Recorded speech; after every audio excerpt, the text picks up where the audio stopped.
Este concepto, la indemnización, es la condición que se establece para recuperar la posición perdida. O sea, es como si fuera una balanza, ¿no? Imagínense una balanza, de un lado y de otro lado. De un lado están las cosas que hacemos del lado del mal y de otro lado las cosas que hacemos del lado del bien. Cuando el hombre establece una mala condición, inclina la balanza del lado satánico. Entonces tiene que volver a establecer alguna condición del lado de Dios. ¿Por qué?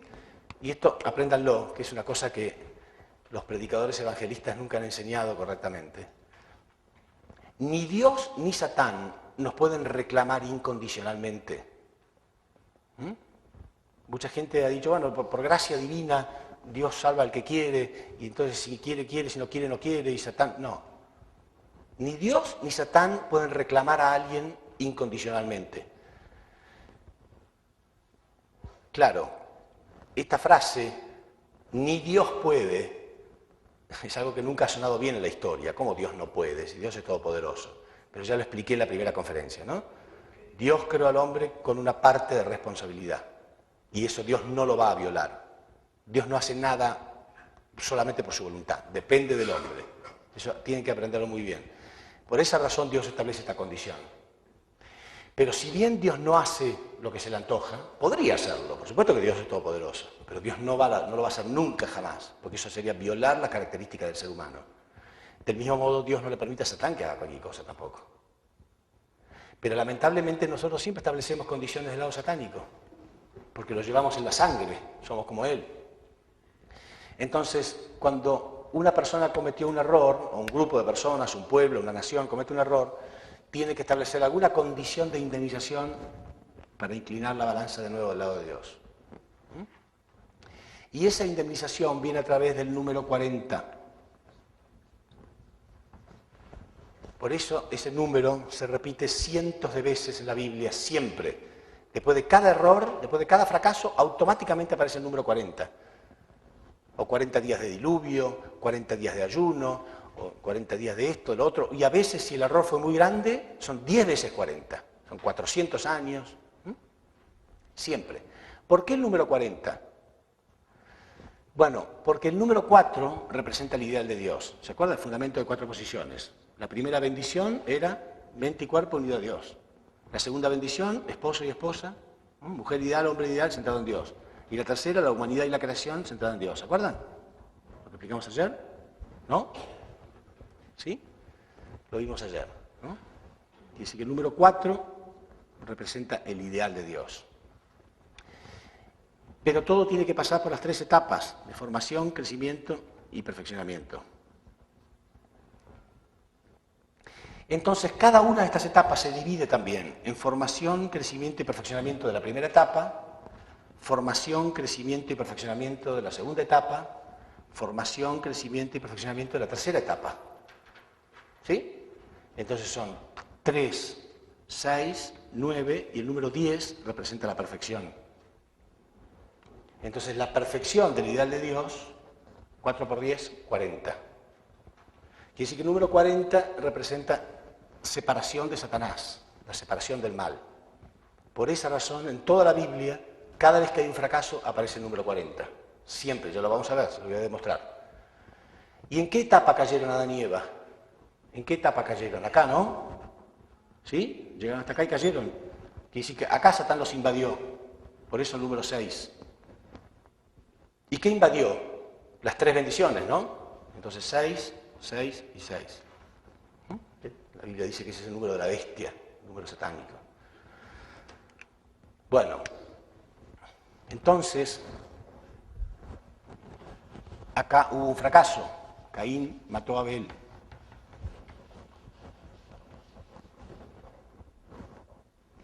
Entonces Dios no pudo enviar a ninguna figura central, no pudo volver a intentar esto hasta que no se cumpla la indemnización. Y si uno ve en la Biblia, empieza a ver las generaciones, porque ahí dice todas las generaciones que pasaron, hasta que Dios, después de un tiempo, después de mucho tiempo, pudo enviar a la próxima figura central, que fue Noé. Pero si uno ve todas las generaciones que pasaron, ¿saben cuánto tiempo pasó? 1600 años, que es igual a 40 por 40. O sea, 40 veces 40. No está dicho así. Es otra de las suertes que tuvo el Señor. Cuando empezó a buscar, él sabía perfectamente lo que estaba buscando. ¿Saben por qué él encontró los paralelos históricos, encontró todo esto? Porque él sabía perfectamente que era así. Él sabía que era así. Después tenía que buscar la prueba para dejarnos contentos a nosotros. Nada más. Entonces, sabía lo que estaba buscando. Leyó la misma Biblia que millones de personas durante miles de años han leído, pero de un modo diferente. Él sabía perfectamente lo que estaba buscando porque sabía que estaba ahí en algún lado. Por eso sus primeros seguidores dicen que su Biblia, que tocar su Biblia era como tocar las alas de una mariposa, de tan ajada que estaba, ¿no? Porque iba y venía cientos de veces. No existía la concordancia bíblica como ahora, ni computadoras, ni nada. Entonces era todo manual, ¿no? Bueno, y ahí fue descubriendo todo clarito, todo coincidía clarito, él sabía que iba a coincidir. Entonces, haciendo la cuenta numérica de esto, daba 1600 años, que es 40 por 40. Bueno, quiere decir que la Biblia dice que pasaron 1600 años donde no hubo nada, ni una figura central, no se podía ver la mano de Dios, y Satán aprovechó para invadir todo en estos tiempos, todo lo que podía, ¿no? Los pecados del hombre eran terribles, etc. Bueno, cuando pasan estos 1600 años, sí, ya se había establecido la condición, entonces Dios puede volver a intentarlo. ¿Volver a intentar qué? ¿Qué? El fundamento de fe. ¿Ok? Entonces va a buscar ¿qué Dios? Una figura central. Y ahí aparece Noé. ¿Y qué le va a pedir Dios a Noé? Una ofrenda. Sí. Claro, ahora esta es la etapa número 1 y esta es la etapa número 2. La etapa número 2 fue la etapa donde Satán invadió a Adán y Eva, quiere decir que es más difícil. Fíjense que acá el fundamento de fe, la ofrenda, era muy fácil. Caín y Abel la realizaron sin ningún problema. Acá no iba a ser tan fácil, porque la etapa número 2 es la etapa más difícil. Entonces, le pide una ofrenda casi imposible. Realmente Noé tuvo que tener fe. Realmente tuvo que tener fe en la palabra de Dios. Mucha fe. Porque le pide que arme un barco en una montaña, en un lugar, un lugar alto donde no hay agua. No había ríos, no había mares, no había nada. Porque Dios le dijo que estaba cansado de ver tanto pecado y tanta maldad en la humanidad y quería purificar todo y destruir todo el mal a través de un diluvio. ¿Y cuánto tiempo iba a durar ese diluvio? 40 días y 40 noches. ¿Sí? De nuevo, el número 40 como indemnización. ¿Sí? Bueno, entonces Noé construye el arca, tal cual como Dios se lo dice, en la montaña. Y el arca está representando simbólicamente a toda la creación. El arca representa a la creación. Por eso tiene que poner macho y hembra de cada especie animal. Por supuesto que representa la creación simbólicamente, y no quiere decir que literalmente Noé tuvo que poner todas las especies animales que existen. Eso sería absolutamente imposible. Imagínense, hay miles de especies de arañas diferentes, miles de especies de hormigas diferentes. No, sería imposible, ¿no? Pero simbólicamente esto representaba. Por esa razón, dice la Biblia, el arca tenía 3 pisos, que representan la etapa de formación, crecimiento y perfeccionamiento. Y también está representada en los 3 periodos, los 3 años de 7, 7 y 7 años. Recuerdan que le dije que cada periodo duraba 7 y 7 y 7 años, porque dice la Biblia que cuando vino el diluvio, 40 días de diluvio, el arca tenía una ventana, ¿no? Pero dice la Biblia que a los 7 días Noé deja salir una paloma para ver si las aguas se habían posado. O sea, si las aguas habían bajado. O sea, si la paloma podía posarse en algún lugar, quiere decir que las aguas habían bajado. Lo que no explica la Biblia, ¿por qué no miró por la ventana directamente? No, porque es algo que Dios nos quiere mostrar. Nos está mostrando este periodo de 7, 7 y 7, ¿no?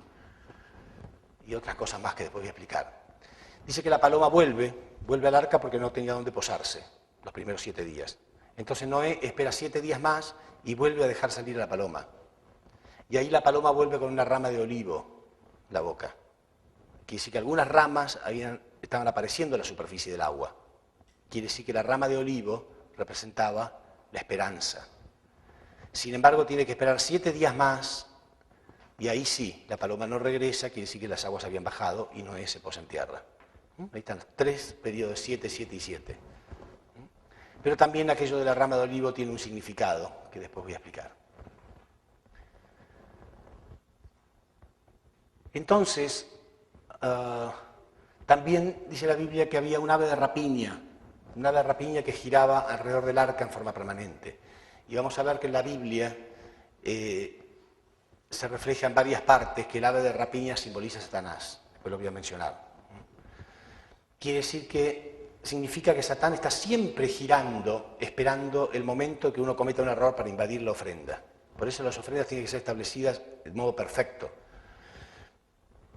¿No? Esta figura central, Noé, tenía que realizar esta ofrenda en un periodo de tiempo determinado, y el periodo de tiempo acá fue 120 años. O sea, 40, 40 y 40. Y 40 días de diluvio y 40 noches. O sea, se repite el número 40 permanentemente. Bueno, entonces Noé también tiene 2 hijos en la posición de Caín y Abel, que eran Sem, el hermano mayor, y Cam, y un hijo en la posición de Set, que es Jafet. Pero, al igual que Set, Jafet no cumple ninguna función providencial. En realidad, el fundamento de sustancia lo tienen que realizar ellos 2, Sem y Cam. ¿Sí? Porque él está en la posición de Lucifer, o sea, en la posición de Caín y en la posición de Abel, o lo que es lo mismo, en la posición de Lucifer y Adán. ¿Se entiende bien? ¿Me siguen? Bueno. Ahora, como él va a estar en la posición de Adán, él tiene que establecer una condición determinada también. Y él está en la posición de Abel, pero en este caso, acá arriba, Abel estableció un fundamento personal, él tuvo que hacer la ofrenda. En cambio acá la ofrenda la había hecho Noé. Entonces él no había hecho nada todavía. Entonces, él tiene que establecer primero una condición personal,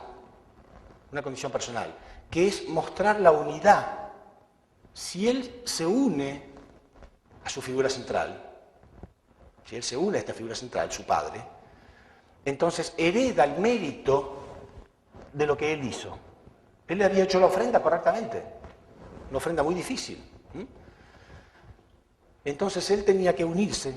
Solamente con unirse heredaba el mérito de haber realizado esta ofrenda, como si lo hubiera hecho él mismo también.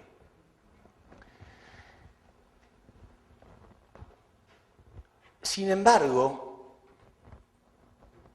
típico, ¿no? Acá ocurre algo típico. Satán, si no puede invadir a esta persona, invade a su medio ambiente, a su familia, a su alrededor, a ver si lo puede perseguir a alguien que lo martirice de algún modo, que lo torture. Y era su propia esposa. Y este es un mensaje que nos sirve a nosotros, un mensaje para cada persona que quiere realizar una vida espiritual. Porque uno es responsable por sí mismo. Entonces, cuando uno siente el llamado de Dios, lo siente uno. No lo siente a lo mejor su madre, su padre, sus hermanos. Y ellos se van a burlar y se van a convertir más fácilmente en instrumentos del mal por ignorancia. Entonces Noé sintió el llamado de Dios, su mujer no. Entonces cuando Noé empezó a construir un arca, que le llevó la vida entera, construir un arca en un lugar donde no había agua, con mucha fe, era su fe, no era la fe de su mujer. Y su mujer estaba furiosa, porque abandonaba las tareas del hogar, ella quería que le sirva a ella. ¿Qué Dios? No había mucho criterio de Dios en aquella época, ¿se entiende? Entonces la negatividad de su mujer fue multiplicada por los hijos. Fue multiplicada por los hijos. O sea, los hijos recibieron esta negatividad, críticas constantes en contra de Noé. Pero después del diluvio, ellos tendrían que haberse dado cuenta Tendría que haber dicho, bueno, pero finalmente, realmente vino el diluvio y realmente murió la gente y nosotros fuimos salvados por la fe que él tuvo. Sin embargo, él mantuvo esta negatividad. Entonces dice la Biblia que cuando pasan estos 40 días y 40 noches y las aguas bajan, Noé se establece en tierra y establece una viña. Y él produce vino, produce su propio vino. Y un día toma del vino y se queda dormido dentro de su tienda desnudo. Y ahí Cam lo ve. ¿Qué tendría que haber hecho un hijo unido de corazón a su padre, que además sabe que su padre es un instrumento de Dios? Sabe que lo salvó. Podría haber disimulado esto, ¿no es cierto? Lo tapa y ya está. Se calla la boca y lo protege. Por eso, repito, Jesús decía, dichoso el que no haya escándalo en mí. Pero él, en vez de hacer esto, dice la Biblia, multiplica el mal. Le cuenta a Sem, le cuenta a Jafet, a la madre, le cuenta a todo el mundo, se escandaliza, se hace el que está escandalizado porque se quedó dormido desnudo, le ordena a Sem que vaya y lo tape. ¿Sí? O sea, muestra una falta de unidad completa. Entonces, cuando se despierta, Noé lo maldice y le dice que por esa actitud que tuvo, sus descendientes serán esclavizados por los descendientes de su hermano. Y ustedes saben que los descendientes de Cam, los camitas, fueron a África, en la raza negra. Y de Sem, los semitas, que son blancos, y después fueron esclavizados. O sea, es como producto de esta maldición que recibió él por haber tenido esta actitud. Entonces, ¿por qué la desnudez? ¿Por qué tuvo que pasar por esa prueba de la desnudez? Porque Noé estableció el arca que representa la creación. Quiere decir que Noé está representando a Dios. Noé está representando a Dios. ¿Sí? Dios hizo la creación, Noé hizo el arca.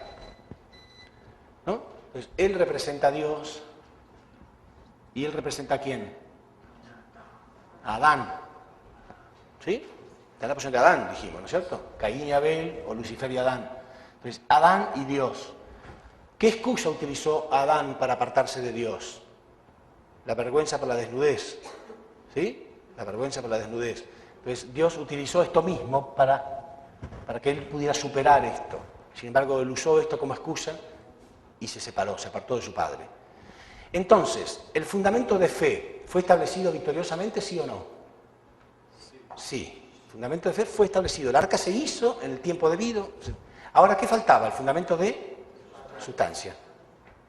Pero no tiene sentido el fundamento de sustancia entre Sem y Cam. No tiene sentido que Sem se una a Cam si Cam no está unido a Dios. ¿Sí? Si Cam no está unido al que representa a Dios. Porque no había hecho esta condición. Por lo tanto, se pierde el fundamento de sustancia. Sí. ¿Repetir un poquito de la cuestión de Noé, Cam? Que no entendí. Sí. Digo que Cam tenía que haberse unido a Noé, ¿no es cierto? ¿Por qué Dios utilizó esta excusa de la desnudez? Porque Noé se había quedado dormido desnudo, porque se había emborrachado. Porque Cam representa a Adán, y Adán, ¿qué excusa usó Adán después de la caída? Que sentía vergüenza de su desnudez. Se ocultaba a Dios porque tenía vergüenza de su desnudez. Por eso Dios utilizó lo mismo, la desnudez. Él tenía que superar esta excusa de la desnudez y unirse igual a su padre.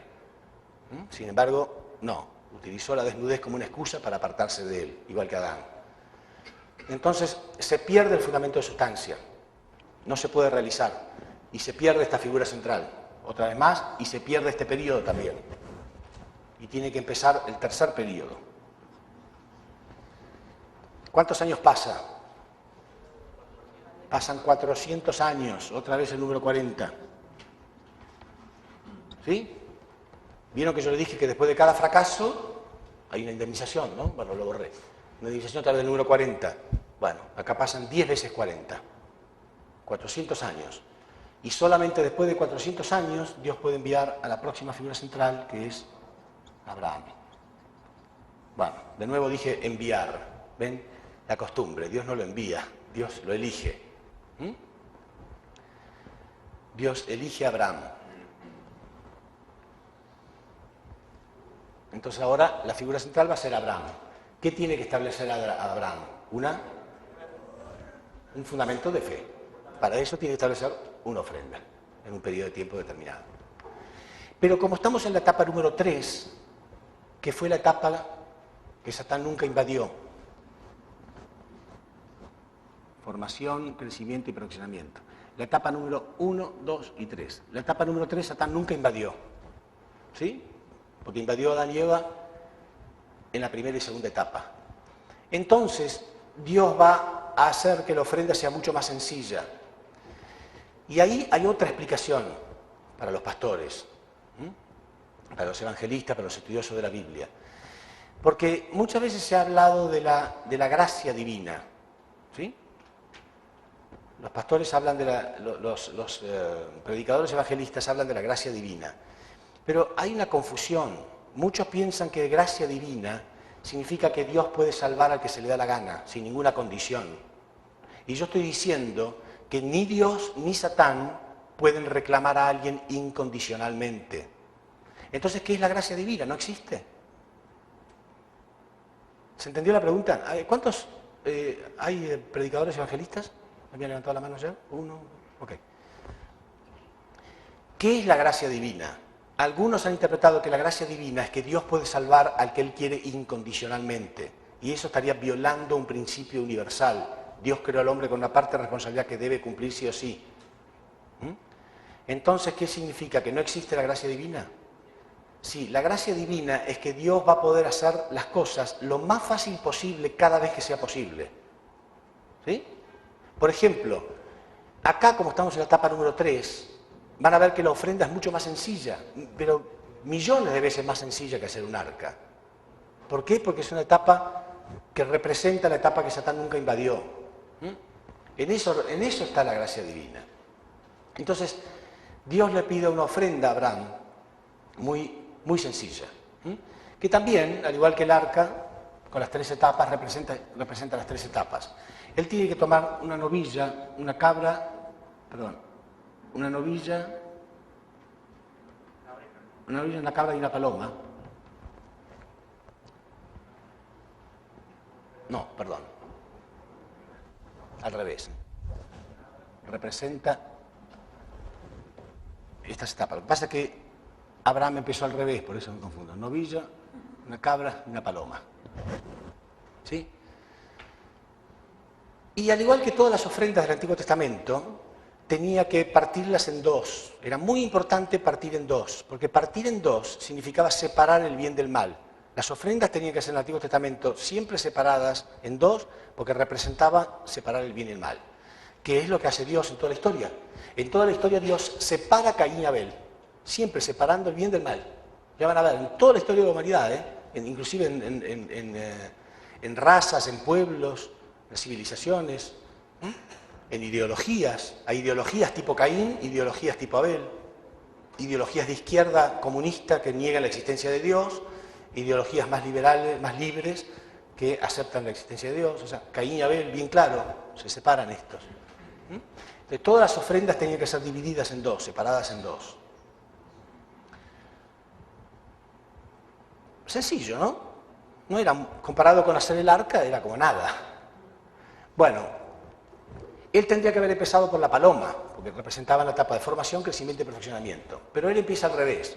Corta el novillo por la mitad, corta la cabra por la mitad, y ahí se queda dormido. Deja la paloma para más tarde. O sea, no respeta ¿qué? El periodo de tiempo. Y se queda dormido. Y cuando se despierta, dice la Biblia, ve un ave de rapiña que está invadiendo toda la ofrenda. El ave de rapiña, repito, representa a Satanás. ¿Qué significa esto? Significa que una ofrenda mal hecha es como una ofrenda hecha a Satanás. Una ofrenda mal hecha es una ofrenda hecha a Satanás. Él invade todo. Entonces Abraham fracasa en el fundamento de fe, a pesar de que era un fundamento de fe fácil, sencillo. Y cuando él se despierta, Dios lo regaña mucho. Y le dice algo que nunca se entendió en toda la historia. Porque le dice, por haber fracasado, tus descendientes tendrán que sufrir 400 años de esclavitud en una tierra extranjera. ¿Sí? Por haber fracasado, sus descendientes van a tener que pasar 400 años de esclavitud en una tierra extranjera. Ahora piensen en una persona normal que quiere entender la Biblia, quiere entender a Dios, siempre se le ha dicho que Dios es un Dios de amor, entonces quiere leer la Biblia, ¿no? Y ahí lee esta parte. ¿Sabe cuántas millones de personas han cerrado la Biblia y han dicho, no, yo nunca más quiero, suena como una estupidez? Porque piensen, el Dios creador del universo, Dios que yo hablaba ayer, ¿se acuerdan de la abundancia del universo infinito, ¿no? Que hasta la estrella más cercana queda millones de años luz. Se encapricha con una palomita. Él quiere palomita bien cortada.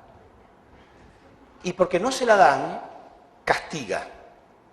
Pero no castiga al que se equivocó, sino que castiga a sus descendientes. Y no un día de castigo, 400 años de esclavitud. Entonces uno dice, este es el Dios de amor. No, mucha gente, en serio, no quiere saber más nada. Cierran y le parece que todo es una mentira, que la Biblia es un libro de cuentos nada más. Y en cierto sentido es lógico, sí. O se la cree y entonces es una imagen de Dios como es. Claro, exactamente, muy bien. O sí se la cree, porque acepta todo, porque bueno, ahí hay que aceptarlo, lo acepta, pero entonces Dios es así, cruel, y castiga la ira de Dios, y hay que tener temor a Dios. Ahora podemos resolver esto y entender qué es lo que pasó realmente. Después de cada fracaso, automáticamente hay una indemnización, ¿sí? Esa indemnización viene con el número 40, sí o sí. Pero como es la etapa número 3, ahí está la gracia divina. La gracia divina es que Dios va a intentarlo de nuevo acá. Le va a dar una oportunidad de nuevo. Acá no puede dar oportunidades. Fracasó, fracasó. Acá le va a dar una nueva oportunidad. Lo que no quiere decir que no haya que pagarse los 400 años. Los 400 años va a haber que pagarlos sí o sí igual. ¿Se entiende? Por eso Dios los posterga para más adelante. Primero. Y segundo, no es que Dios se encapricha con una palomita, porque no es la paloma lo que importa, ni la ofrenda, sino la actitud. ¿Por qué es importante la ofrenda? Por la actitud, ¿no? Yo tengo fe en la palabra de Dios. ¿Entienden? Dios lo que necesita reclamarle a Satanás es la actitud. Mira, este hijo quiere venir conmigo. Él está dispuesto a hacer cualquier ofrenda que yo le pida. Es la actitud, no la ofrenda. ¿Se entiende? Dios es el dueño de esta paloma y de todo lo que existe. No es eso, sino la actitud. Las ofrendas tienen valor por la actitud. ¿Se entiende bien? Bueno, ahí podemos entender entonces por qué cuando Abraham fracasó se estaba perdiendo todo un fundamento, entonces Dios lamentablemente tiene que intentarlo de nuevo, pero tiene que decirle a Abraham que va a tener que pagar esos 400 años sus descendientes. Y vamos a ver qué después ocurre. Los descendientes tienen que pasar 400 años de esclavitud en Egipto. Bueno, Abraham, Dios había preparado ya en la familia de Abraham el fundamento de sustancia. Porque Abraham tenía 2 hijos, Ismael e Isaac. Pero en realidad, la historia es así. La esposa de Abraham, Sara, era estéril, no podía tener hijos. Y Abraham realmente quería tener hijos. Realmente quería tener hijos. Entonces, Sara tenía una esclava egipcia, y le permite a Abraham que tome a su esclava y que tenga un hijo con ella. ¿Sí? Y así nace Ismael. Sin embargo, después de que nace Ismael, Dios hace el milagro de que Sara deje de ser estéril. Y ahí nace el hijo legítimo, que es Isaac. ¿Por qué Dios hizo las cosas así? ¿Por qué hizo el milagro tan tarde? Porque estaba preparando el fundamento de sustancia. Ismael iba a estar en la posición de Lucifer y Isaac iba a estar en la posición de Adán. Y Lucifer al principio se sentía como un hijo de Dios. Pero cuando Dios creó a Adán y Eva, cuando Dios lo creó a Adán, ahí él sintió, ahora veo por qué Dios lo ama más a él. ¿Entienden? Entonces Dios estaba preparando el mismo fundamento acá. Ismael se sentía como un hijo legítimo de Abraham. Pero cuando nació Isaac, Abraham sintió mucha más alegría, porque este sí era su hijo legítimo. Cuando Dios creó el mundo, el universo, Dios estaba contento, dije ayer, ¿se acuerdan? Pero cuando creó a Adán, estaba mucho más contento, dice la Biblia. Entonces, Dios estaba preparando el fundamento de sustancia acá. Pero ese fundamento de sustancia nunca se llevó a cabo. Nunca se llevó a cabo. ¿Por qué? Porque si fracasa el fundamento de fe, no se puede llevar a cabo el fundamento de sustancia. Y el fundamento de fe fracasó, porque él fracasó en la ofrenda. ¿Se entiende bien? Entonces, ¿qué pasa con este fundamento de sustancia? Si no se resuelve este problema de Caín y Abel, si no se resuelve, lo heredan sus descendientes. Esto también es algo muy importante que cada uno debe aprender. Lo que uno no resuelve espiritualmente, lo heredan sus descendientes. Y después se multiplica mucho más. Porque de Ismael vienen los árabes. Y de Isaac vienen los israelitas.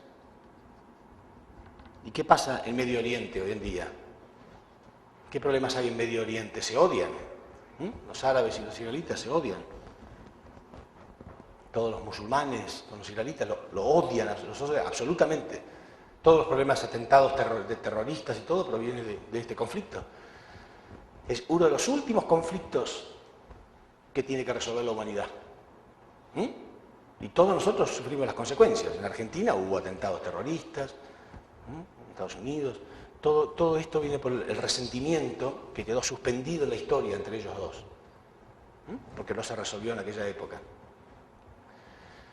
Bueno, entonces, como él fracasó en la ofrenda, Dios le iba a dar una nueva oportunidad,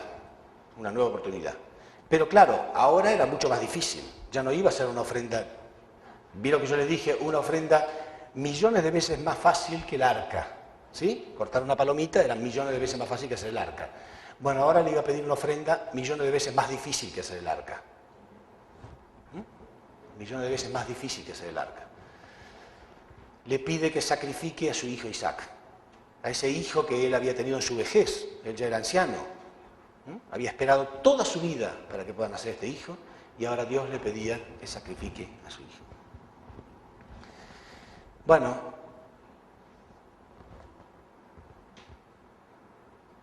Abraham era un hombre de fe. En realidad siempre hacía ofrendas a Dios. Esta era la más importante, pero siempre estaba haciendo ofrendas a Dios. Fíjense que Abraham es considerado el padre de la fe para las religiones principales de la humanidad. Abraham es el padre de la fe para los musulmanes, es el padre de la fe para los israelitas y es el padre de la fe para los cristianos. En todas las religiones principales del mundo, Abraham es considerado el padre de la fe.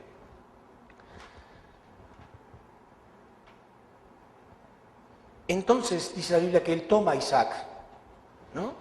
para hacer esta ofrenda y lleva los leños, ¿no? Isaac es pequeño, no dice la Biblia qué edad tiene, era pequeño, pero no tanto porque él cargaba los leños para hacer el altar. ¿Sí? Entonces, mientras iban caminando, Isaac le pregunta, pero ¿cuál es la ofrenda que vamos a hacer? Porque siempre ofrecían algún cordero, algún animal, algo, y él estaba tan amargado que casi no quería hablar, solamente le contestaba Dios proveerá, porque él sabía que iba a ser él la ofrenda. Entonces, la Biblia cuenta que cuando llegan al lugar establecen el altar para la ofrenda y ahí Isaac todavía estaba un poco sorprendido, dice, estamos preparando todo y no hay nada para ofrecer, no entendía. Y ahí Abraham lo toma a él y lo pone en el altar de las ofrendas y saca su daga, su cuchillo para sacrificarlo. Ahí Isaac comprende que él es la ofrenda. Comprende que él es la ofrenda. No hay ninguna parte en la Biblia que diga que Isaac lo empujó, que salió corriendo, que lo insultó. Quiere decir que Isaac comprende que él es la ofrenda y está dispuesto a dejarse ofrecer. Quiere decir que él restaura completamente el fracaso de Cam. Completamente, porque fíjense, Cam tenía una figura central exitosa. Sin embargo, trató de buscar algún escándalo en él. Sin embargo, él, que tenía una figura central que había fracasado, tenía una excusa. Él podía haber dicho, no, ¿por qué voy a morir yo? ¿Por un fracaso suyo voy a morir yo?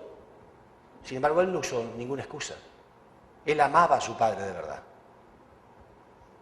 Y estaba dispuesto a dejarse morir. Por eso Jesús dice, el que esté dispuesto a perder su vida, la va a salvar. Pero el que la quiera salvar, la va a perder. Entonces, él pasó a la historia como un fracasado y sin embargo él fue victorioso. Entonces, por esta actitud, Dios puede enviar a un ángel que le detiene la mano a Abraham y le dice, no, ahora sí puedo confiar en ti. Ahora sí, antes no, pero ahora sí puedo confiar en ti. Porque estaba dispuesto a perder lo más precioso de su vida. Para él, matar a su hijo era más difícil que morir él. ¿Sí? Repito, por eso Jesús dijo, aquel que esté dispuesto a perder su vida la va a salvar, pero el que la quiera salvar la va a perder. Por esta actitud que tuvo él. Ahora, ¿por qué tuvo esta actitud Isaac? ¿Por qué Isaac tuvo esta actitud de estar dispuesto a morir? Porque Abraham había esperado toda su vida que nazca Isaac. Cuando nació Isaac, lo amaba tanto. Y el amor es una cosa mutua, ¿no? Es una acción de dar y recibir. Entonces, él amaba muchísimo a Isaac, pero Isaac lo amaba del mismo modo a él. Él amaba a su padre de corazón, cosa que no ocurría acá. Entonces, Isaac siempre vio a su padre, porque, repito, Abraham es considerado el padre de la fe para toda la historia humana. Fíjense que Abraham fue el primer hombre monoteísta de la historia. Abraham es considerado el primer hombre monoteísta, o sea, que cree en un solo Dios, en toda la historia de la humanidad. Entonces, Abraham era un hombre brillante espiritualmente. Estaba siempre feliz de hacer ofrendas a Dios. Pero cuando él fracasó en esta ofrenda, estaba muerto en vida, estaba muerto espiritualmente. Y él que lo amaba tanto, Isaac que lo amaba tanto, notaba esto. Cuando uno quiere mucho a una persona, y esa persona está deprimida, angustiada hasta la muerte, uno lo siente, ¿no? Y también está angustiado. Si él está en un infierno, él también está en un infierno. Entonces siempre estaba preocupado por su padre, por mucho tiempo, después del fracaso este. Aparte, Abraham sentía el cargo de remordimiento de que sus descendientes iban a ser esclavizados durante 400 años.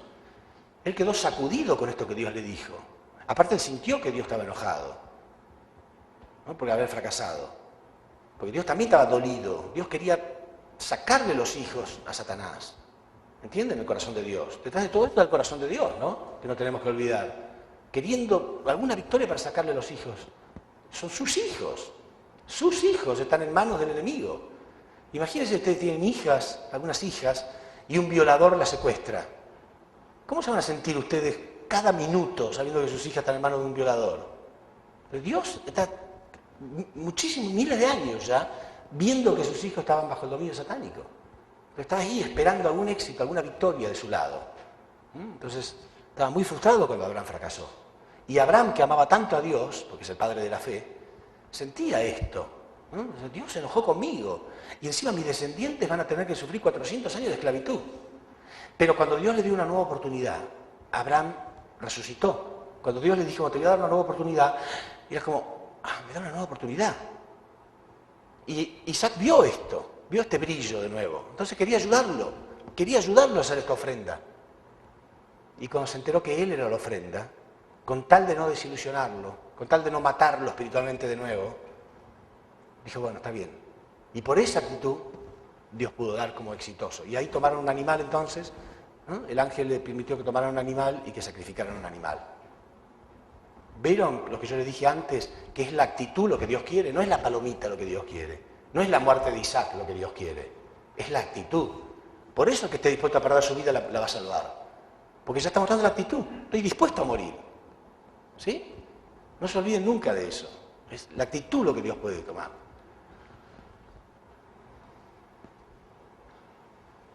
Entonces, ambos son exitosos y establecen el fundamento de fe victoriosamente. Pero ya Abraham había perdido la posición de figura central. Entonces Isaac, queda como figura central. Él queda como figura central. Y esto presten mucha atención, porque de cada fracaso se establecen precedentes, presten mucha atención a lo que voy a decir, de cada fracaso se establecen precedentes para que se repitan en el futuro. Ya van a ver que el hecho que en el tercer periodo haya dos figuras centrales, estamos pagando las consecuencias hasta hoy en día. Hasta hoy en día pasan cosas que son producto de esto. En el tercer periodo tuvo que haber dos figuras centrales. Acá no, acá una sola figura central, una sola figura central. Pero acá tuvo que haber dos. Bueno, entonces Isaac quedó como figura central. E Isaac entonces tuvo dos hijos también, que iban a ser los encargados de establecer el fundamento de sustancia. El fundamento de fe ya estaba establecido. Ya se estableció el fundamento de fe, ¿no? Lo hicieron entre Abraham y Isaac. Pero ahora él queda como figura central y se va a tener que establecer el fundamento de sustancia. Por eso él tiene dos hijos. Isaac tiene dos hijos. Uno en la posición de Caín y uno en la posición de Abel. Caín y Abel. O lo que es lo mismo, Lucifer y Adán. ¿Sí?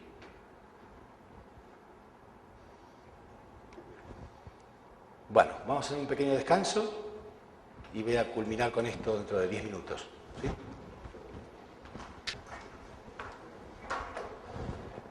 Bueno, hola, hola.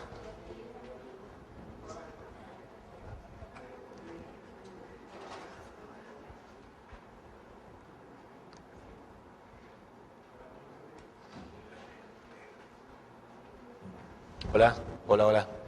Bueno, entonces, habíamos visto, ¿no? En cada etapa se intenta establecer el fundamento de fe y el fundamento de sustancia. Acá habíamos solamente quedado en el establecimiento del fundamento de fe. Ahora faltaba el fundamento de sustancia entre Esaú y Jacob, Caín y Abel, representaban a Caín y Abel. ¿Sí?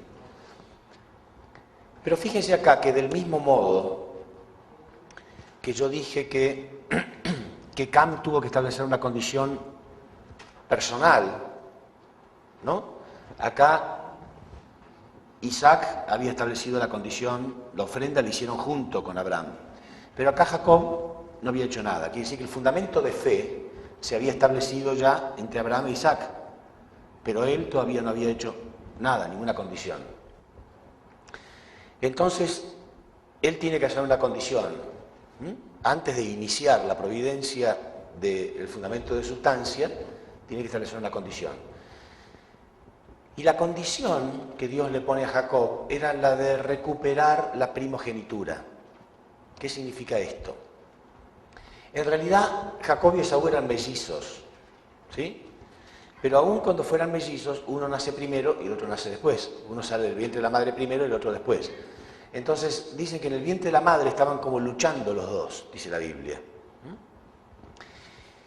Y fíjense que acá hay otro misterio bíblico, un misterio teológico, que los pastores me pueden confirmar,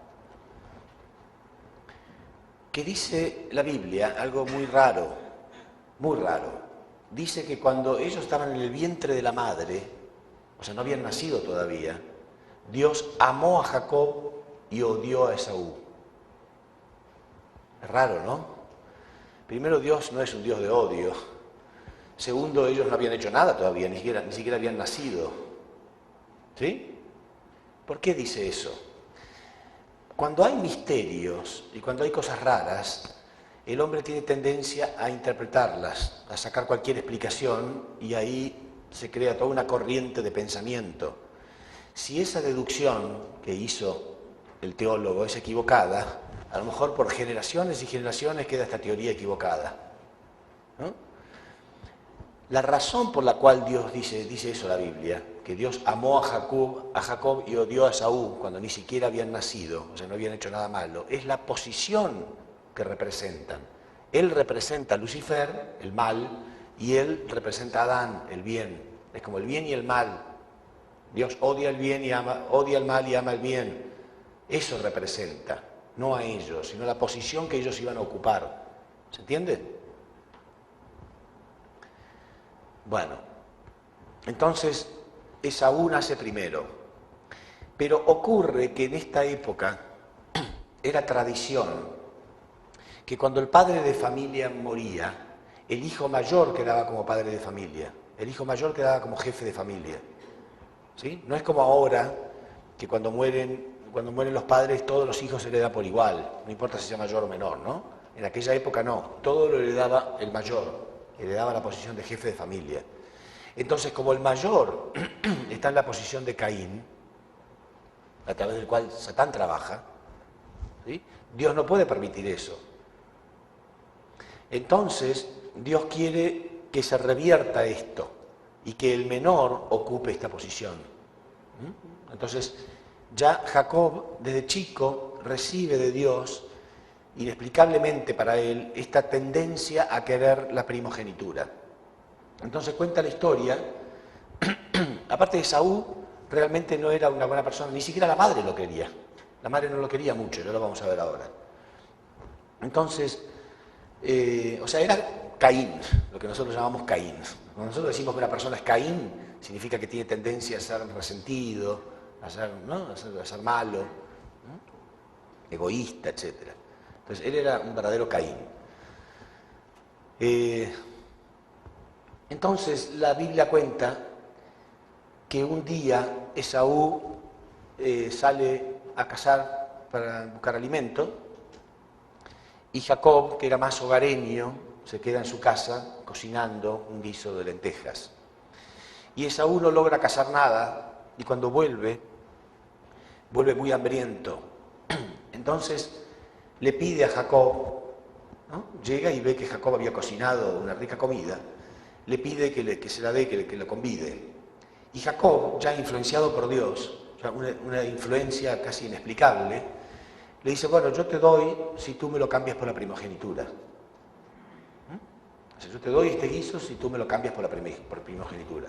Y Esaú tenía tanto hambre, dice la Biblia, que le dice, sí, está bien, yo te doy la primogenitura, a mí no me importa la primogenitura. Pero Jacob, como lo conocía, que no era muy buena persona, no le cree mucho y le dice, bueno, pero yo quiero que me lo jures ahora mismo. Y Esaú se lo jura, le dice, si me das de comer, yo te doy mi primogenitura. ¿Está bien? O sea, ese era el modo en que él iba a recuperar, iba a revertir esta posición de Caín y Abel. Iba a poner él en la posición de hijo primogénito. ¿Entienden por qué? Tiene que recuperar la posición de sujeto. El hijo menor en la posición del bien, del lado del bien, tiene que recuperar la posición de sujeto. Porque si no, cuando muera el padre, Satán tenía dominio sobre esta familia. Y Dios no podía permitir eso porque Dios estaba trabajando con esta familia. Bueno, entonces, así quedan las cosas. Hasta que después Isaac, cuando está en su vejez, se va quedando medio ciego, ¿no? Se queda ciego prácticamente y entonces ve que está cercana a su muerte. Y era tradición en aquella época, cuando el padre sentía que su muerte estaba cercana, llamar al hijo mayor y bendecirlo, como que él va a quedar como jefe de la familia cuando él muera. Entonces lo llama a Esaú y le dice que le prepare unos corderos, que los cocine como a él le gusta, que él lo iba a bendecir. Era muy importante la bendición del padre. Ahí la madre de ambos escucha esto y no quiere, igual que Dios, ¿no? Dios no quiere que él quede como jefe de familia. Entonces le dice a Jacob que se adelante y que reciba él la bendición. Entonces Jacob dice, no, pero mi padre me va a reconocer, ¿no? Porque la madre le dice que se haga pasar por Esaú, que se haga pasar por Esaú. Le dice, no, mi padre me va a reconocer y en vez de una bendición me va a dar una maldición. Y la madre le dice, si resultare maldición, que resulte sobre mí, yo me hago cargo, pero yo quiero que vayas y hagas lo que yo te digo. Entonces le pide que se ponga las ropas de Esaú, porque ellos el padre ya los distinguía por el olor, como tenían actividades diferentes, él tenía una actividad mucho más rústica, era cazador, etcétera, y era más hogareño. Entonces el padre podía distinguir el olor, entonces le pide que se ponga las ropas de su hermano. Pero además Esaú significa velludo, Esaú era muy peludo, mientras que Jacob era medio lampiño. Entonces la madre le dice que le iba a pegar lana de oveja en sus brazos para que cuando el padre lo tocara pensara que es Esaú. Y Jacob tiene temor, pero como la madre tanto insiste, y él sentía que la misión que él tenía era recuperar la primogenitura, acepta y lo hace. Después de todo, su hermano se lo había jurado, pero era obvio que no lo iba a cumplir. Entonces se adelanta Jacob e Isaac. Al principio duda, dice la Biblia, duda un poco, porque cree reconocer la voz de Jacob y no la de Esaú. Pero después cuando lo huele y lo toca, dice, no, es Esaú. Entonces lo bendice. De este modo, él pone en riesgo su vida para hacer la voluntad de Dios. Y él recupera, ¿no?, del lado de Dios la primogenitura. Pero después llega Esaú y le pide la bendición a su padre, y ahí su padre se queda sorprendido, dice, yo acabo de dar la bendición. ¿Cómo es? Entonces quiere decir que tu hermano se te adelantó y recibió él la bendición. Entonces Esaú dice, bueno, no importa, dame a mí la bendición. Y el padre dice, no, una vez que yo di la bendición, no la puedo quitar. Entonces, ¿qué decide hacer Esaú? ¿Qué quiere hacer siempre Caín? ¿Qué hizo Lucifer con Adán? Lo mató espiritualmente, ¿verdad? ¿Qué hizo Caín con Abel? Lo mató. Siempre Caín quiere matar a Abel. Siempre Caín quiere matar a Abel. Si lo mata, se pierde el fundamento de sustancia. ¿No es cierto? Como cuando Lucifer mató a Adán y cuando Caín mató a Abel, se pierde el fundamento de sustancia. Entonces Esaú decide matar a Jacob.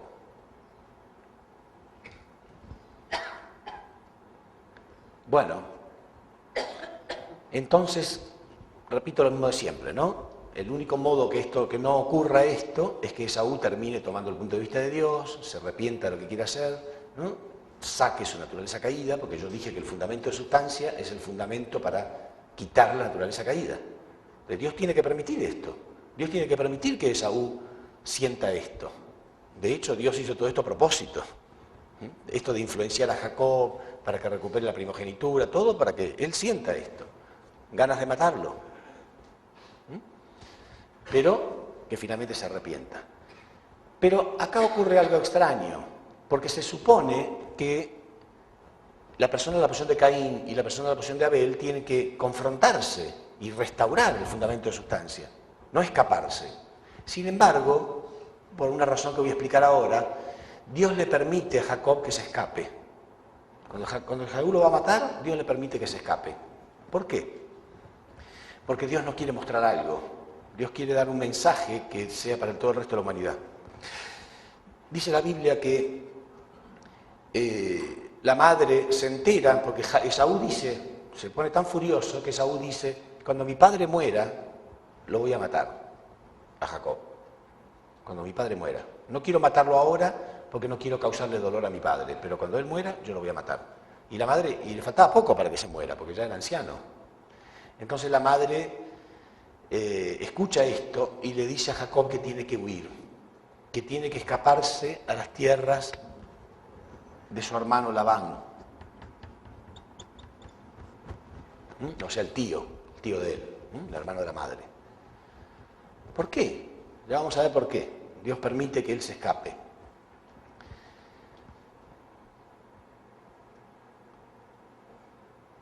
Dios permite que él se escape por algunas cuestiones simbólicas que ocurren que nos van a servir a nosotros hasta hoy en día.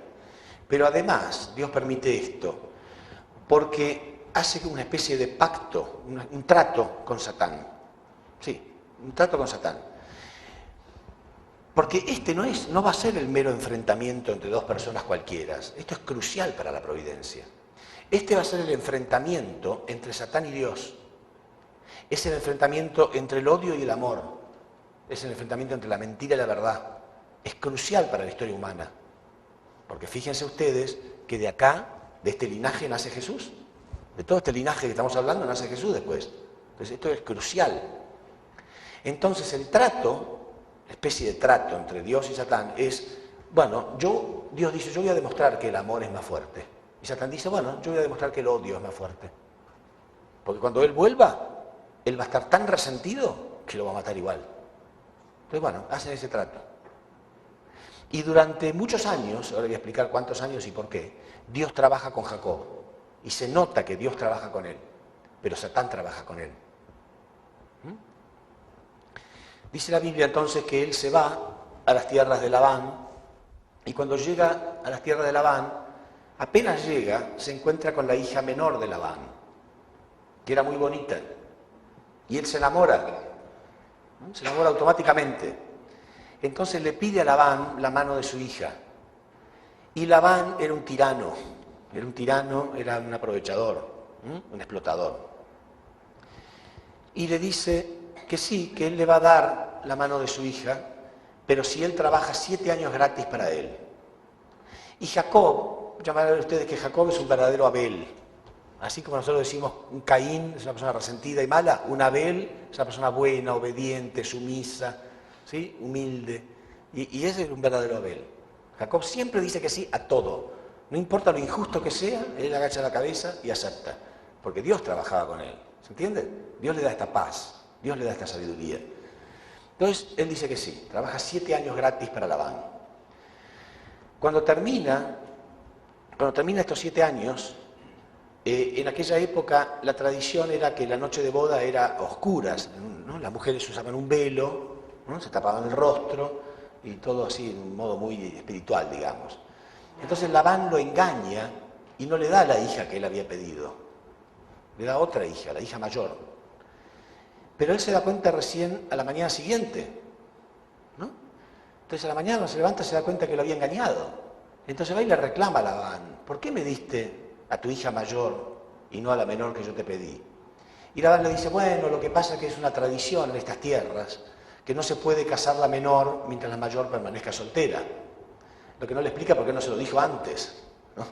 Dice, pero no te preocupes, si trabajas otros 7 años gratis para mí, te voy a dar también a la menor. Entonces, Jacob siempre dice que sí a todo, y acepta y trabaja otros 7 años más.